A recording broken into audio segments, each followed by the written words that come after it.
বালিপাচা তদন্তে ফের ইডির অভিযান। বালিপাচা তদন্তে ঝাড়গ্রামে হানা ইডির। গোপীবল্লভপুরে জিডি মাইনিং অফিসে তল্লাশি অভিযান। আরো বিস্তারিত জানাবে রাজু রয়েছে। রাজু, কখন থেকে তল্লাশি অভিযান চলছে, কি জানা যাচ্ছে?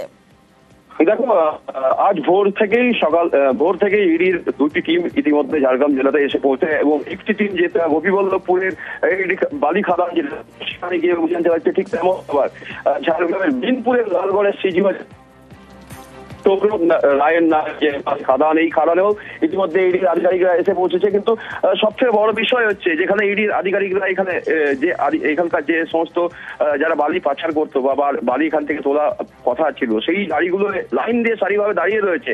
তারপরে এখানকার যে অফিস রয়েছে সেই অফিসে তাদের লোকেদের সাথে কথা বলছেন ইডির আধিকারিকরা এবং গোটা সমস্ত জায়গাতেই মূলত কেন্দ্র বাহিনী দিয়ে তারা নিরাপত্তা রেখেছেন এবং তার পাশাপাশি যে বালিগুলো চলছে এখান থেকে সেই বালিগুলো বৈধ না অবৈধ তারও খোঁজ খবর নিচ্ছেন এবং এখান থেকে যে বালি তোলা হচ্ছে সেই বালি কোথায় যাচ্ছে। বা এর আগেও দেখা গেছে যে জিডি মাইনিং এর নাম করে বিভিন্ন জায়গায় অবৈধভাবে বালির কারবার চলছিল, সেই তদন্তেই ইডি আধিকারিকরা নেমেছিলেন এবং এর আগে গোপীবল্লভপুর এবং ঝাড়গ্রামের একাধিক জায়গায় 7টি থেকে 8টি টিমে ইডির আধিকারিকরা অভিযান চালিয়েছিল।